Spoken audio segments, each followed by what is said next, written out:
Hey everyone, Bill Inman here. I'm an executive vice president at SmartSearch. This is our Future of Work series, and we're talking about a really timely topic today that's a tough one to wrangle within all types of organizations, and that's employee engagement. So today we have Jill Helms with us. She's an expert in this area. She is with Aleron Group. She's out of Buffalo. Before she came to the staffing world about a year ago, she has about 2 decades of experience promoting and helping to boost employee engagement across multinational companies of all different types. And Jill, we're really excited to have you here today and to share your experience both at Aleron and before. Thank you for your time. Great to be here. Thanks, Bill. Yeah, you're welcome.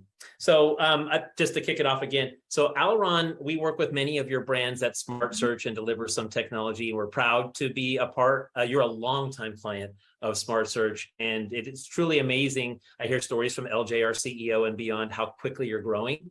I think that you're also recovering from the pandemic at the same time, and you're bringing your best practices from your human resources career in too. So we're excited to talk to you, but also always excited to work with Aleron and all the brands that surround the company because you're growing so fast and becoming such a significant player in the staffing industry. So thank you for that. Appreciate that. Do you want to tell us? Yes, please go ahead. Sure. It is great to see actually how fortunate we've been that our business has really done well through the pandemic and continues to do so in all areas. You know, we do what people think of in general staffing, contingent staffing, direct placement, executive search, recruitment process outsourcing in our various divisions. And, you know, in these going into sort of a little bit more uncertain times in terms of the economy, that's when a lot of our partner customers really rely on us more as they need to ramp up and ramp down to react to those changes in the economy. Yes, and what a job you have, because we talked beforehand, and all in, you have almost 7,000 employees or headcount from the workers in the field to the internal, but that's across dozens and dozens and dozens of clients who have their own opinions, their own needs, their own growth. Yes, they do. Is that true? Can you tell us a little bit about how Aleron and who they work with in general?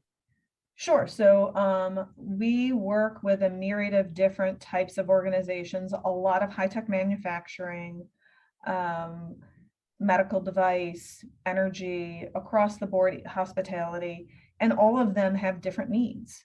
And one of the things that we really pride ourselves on are being both employee-centric and customer-centric. We're actually just kicking off a new internal and external program around customer support, our Exceed CX program. And again, making sure that we have all the tools in place to make sure that we're exceeding our customers' expectations. It's working based upon the growth that we're seeing. So we're gonna hone in now for about 10 minutes. I'll ask you a few questions on this topic you know really well, which is employee engagement. We've been in kind of Mr. Toad's wild ride with workplace culture over the past couple of years, been shooken up, the great acceleration of technology, the great resignation. All the greats are factors in engaging employees who at this point in time, including the generational change, Gen Z and eventually Gen Alpha, they have different expectations. So the term employee engagement, it's been around forever in human resources. It's a buzzword, probably overused. What does it mean today in today's environment? You know, I think that's a complicated question. It depends on who you talk to. I would say employee expectations have changed, right? What they've been exposed to, people have had the opportunity to have autonomy in terms of their time, the where and the when they do their work, and even a little bit of the how. And once people have experienced something, it's very hard for them. Well, you know, we're not going to go back to the old days. And they want to be heard. They want to be understood. We're also, you know, sort of in a bit of a mental health crisis across the board in the country. And part of that is really understanding our employees, meeting them where they are, making sure that we're providing them the resources they need to be effective in the workplace. You know, what it means for a worker to be highly engaged has really changed. You know, we're talking about now the term, you know, it's not just employee engagement, but how do employees have a connection to both the workplace and to each other? So that's really changed over the past couple of years.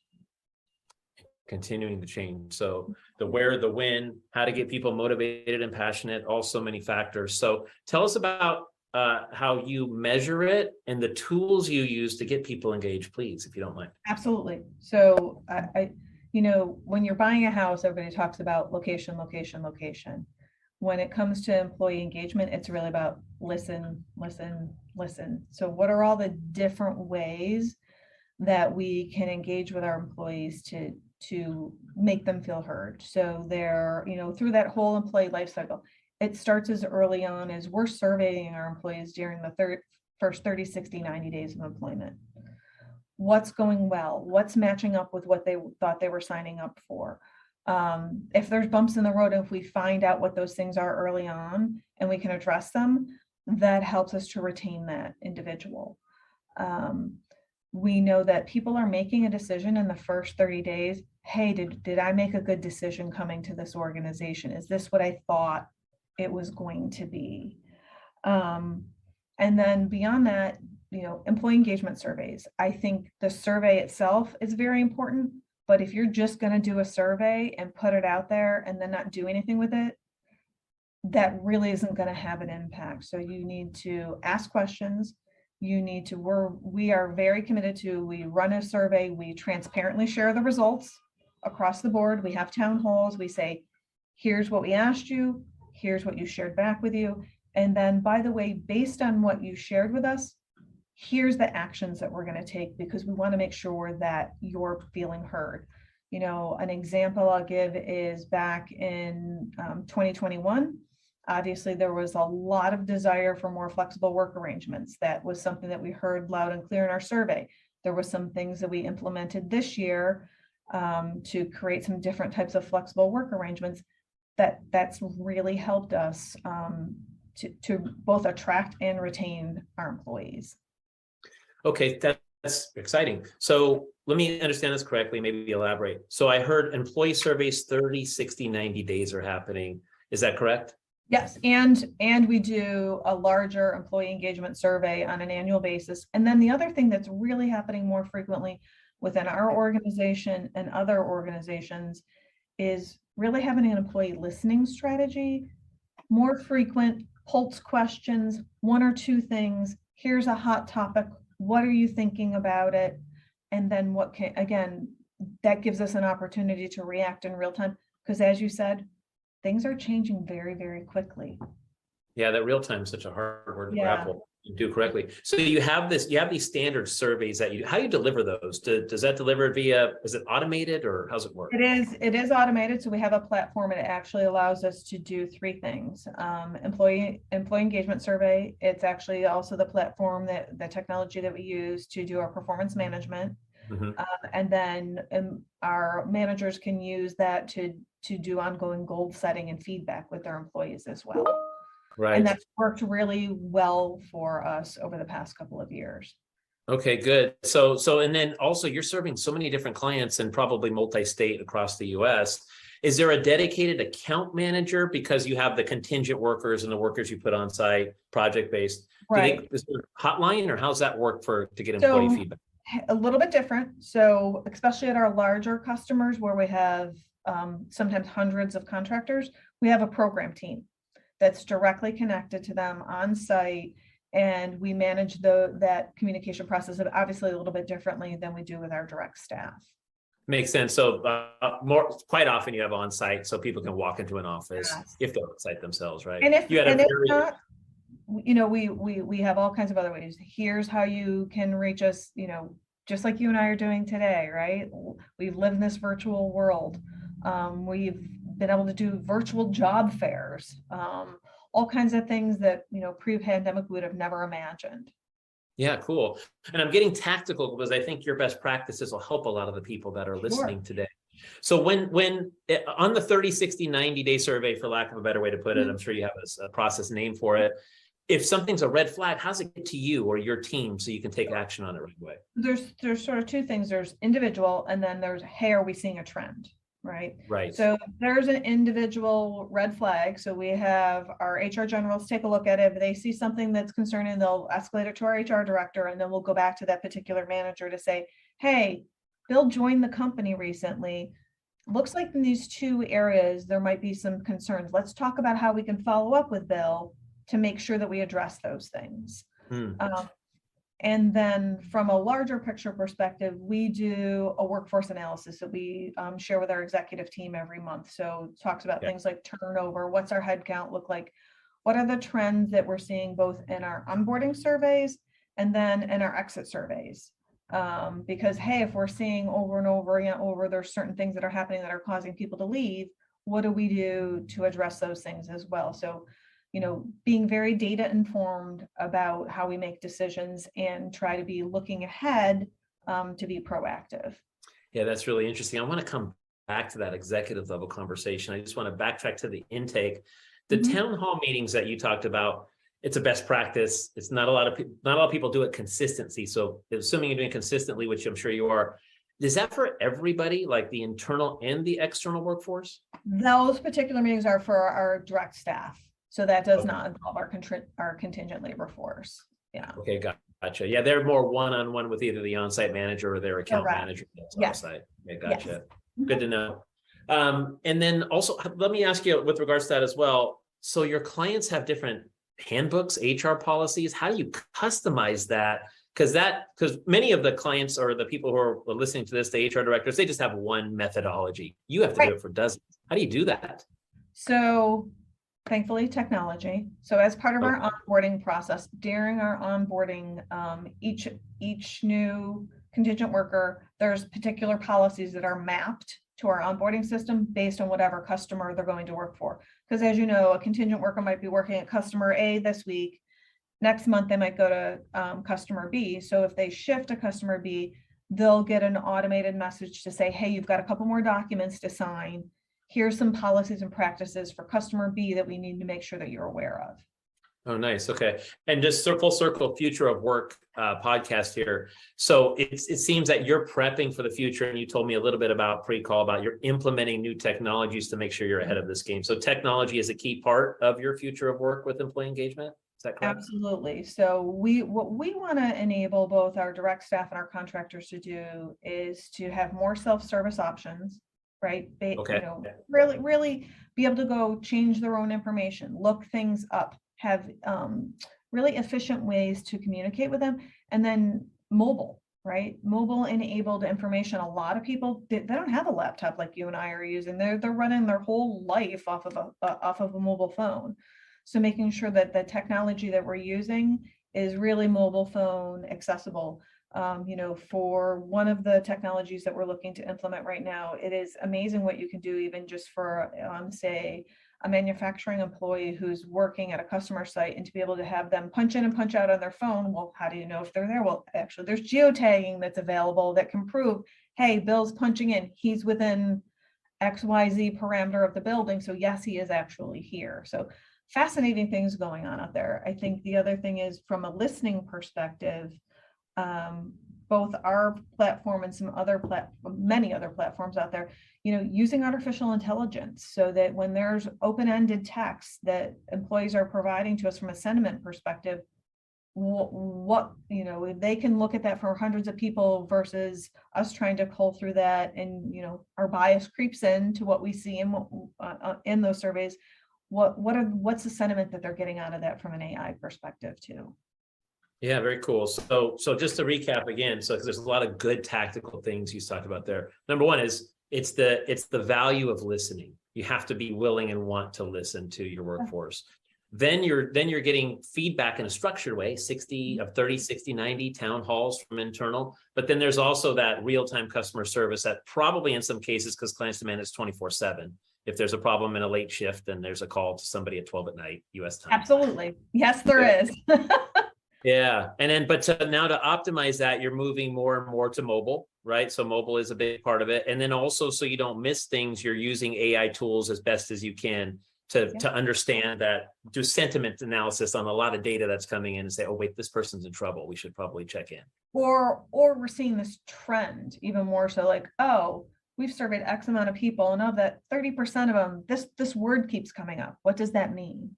Or this particular sentiment is coming up. What does that mean? That's so exciting.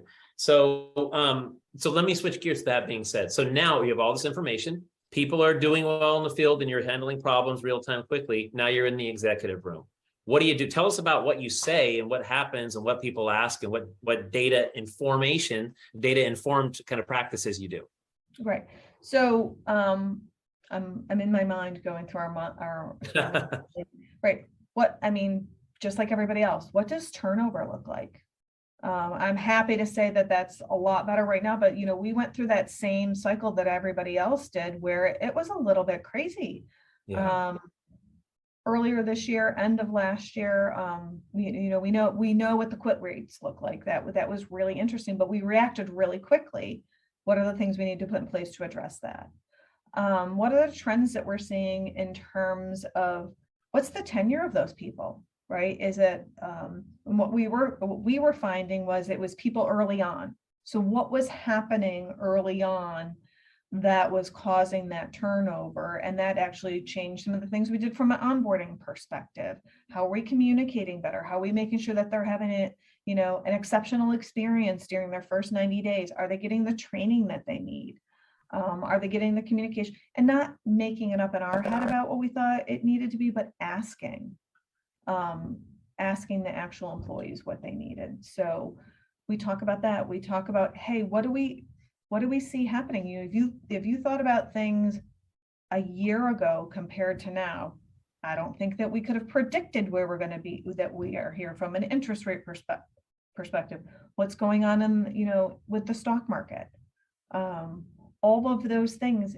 It's just, there's a lot of what's happening in Ukraine, all these things that we would have never been able to predict a year ago really impact our business and all of our employees. Yeah, the butterfly effect. Butterfly flapping its wings on the other side of the world affects the tidal wave on the other side. So it's that constant change. Yeah. So how often do you have these executive meetings? Are they consistent or often? Yep, so they're consistent. We meet monthly, and that's with our larger group. And then, as you know, we have multiple sub companies. Right. They're having meetings, and then they'll also do monthly meetings with their staff, and then do quarterly town hall meetings with all their staff as well. To keep them informed about what's going on in the business, and to use that as a listening opportunity. Are you able to identify patterns and standardize things across all the brands, because the brands do different workforce things? Is that possible? In some ways, yes, and in some ways we have to totally customize. So, for example, in our RPO business, obviously you've got a contract that comes in, it's going to be for a certain period of time to fill a certain period of jobs. We actually use contract recruiters to do that work, which would be very different than, say, on our car side of the business, which is going to be more consistent. We're going to staff that a little bit differently. And it's really partnering with our customers too, right? We have, for all of our big customers, our business leaders are doing quarterly QBRs with them to say, hey, here's what we're seeing. What do you need from us? What changes do we need to make so we make sure that we're meeting your needs as well? And then how does that flow back up, to our centralized support staff to see what we might need to do a little bit differently. Yeah, good processes, good standardization, and it's hard to do because, again, 7,000 headcount across all the orgs, multiple orgs, dozens of clients. And believe me, we don't get it perfect all the time, but we continuously look at, hey, what's going well, what's not going well, what do we need to change, and really being willing to hear that feedback about how we can do it better from a support services perspective. Listening and being open, that's a value. Maybe this will be your answer for the next one, but please don't let it be. So if you walk into a company today and you looked around, and maybe this isn't standard for any company, what would you do? What were the key actions that you would have a company take in general to improve their employee engagement? I would say you gotta start from where you're at, wherever that is, and be okay with it, right? So when you do an employee engagement survey for the first time, that's very intimidating. That can be very personal for an executive team to maybe know that all the feedback you're going to get is not good. And to prepare people that this, the more open we can be to the feedback, and the more transparent we can be about it, the better off we're all going to be, because we can't get better unless we know where we are. So I think that's always a great starting point. And just thinking, what are all the different ways? It's not just surveys, it's talking to people, walking around. Maybe there's opportunities depending on what a particular situation is. What's a focus group we can do? Or is there a particular segment of the workforce that we need to ask questions in a different way because of something that's going on there? Yeah, well, it sounds like you're collecting that information in all these different surveys. Obviously, one we've talked about that you're listening, and then through your HRIS system, or maybe even your ATS. In some cases, you're recording feedback. You're using mobile. So just getting that information, obviously, start where you are. Use whatever tools you have. Obviously, you're going through several large technology implementations. Right. That's a luxury for some companies. Yeah. But use what you have, and then get the information up the ladder so the people who have budget can make the decisions to correct the problem wherever that happens, right? And really communicate back to your employees, hey, we heard you, and here's specifically what we're doing. And you hold us accountable. If we say we're going to do X, we need to report back to you in 3 or 6 months, or depending on whatever that action is, so that you know that we're actually we're walking our talk and doing what we said we were going to do. Yeah, it's tough sometimes because you have to have the executives engaged. And almost every day I think about the saying or the quote, until I take responsibility for everything, I can't have anything. So taking that level of responsibility, yeah, it sticks with me just to say, step up, it's your turn, you got to do it. So having that openness where people are not going to get in trouble if one of their employees says something negative, maybe it's anonymous even, and then you can mention it, that openness is a value that your company has. So very good. I think there's so many things that we talked about tactically in this particular meeting. Maybe some people want to get in touch with you if you're open to that. Maybe email you just to say, I have a question about this. How would they do that? LinkedIn, absolutely. Find me on LinkedIn. Jill Whalen Helms on LinkedIn. Always willing to engage with folks. Have really made some. Again, technology, right? I was at a conference recently, and people aren't handing out business cards anymore. They're holding up the QR code of their LinkedIn profile, and this is how we're all connecting now. So fascinating. It is fascinating. That one changed fast. I like that better because it goes right into your CRM or whatever, or your database. Yeah. Well, Jill, this has been really, really, I think, practical and like a ton of knowledge in a short time. And it's another, many people start in staffing and then move to HR. Mm-hmm. It's always good to bring HR best practices back into staffing because things change so much. So you're a good example of that. So appreciate your time. Obviously, it's SmartSearch. We appreciate Aleron Group very much. Thank you. Thank you, Bill. Great talking with you today. We'll talk again. Thanks. Take care, everybody. We'll see you on our next Future of Work series episode, and have a great day.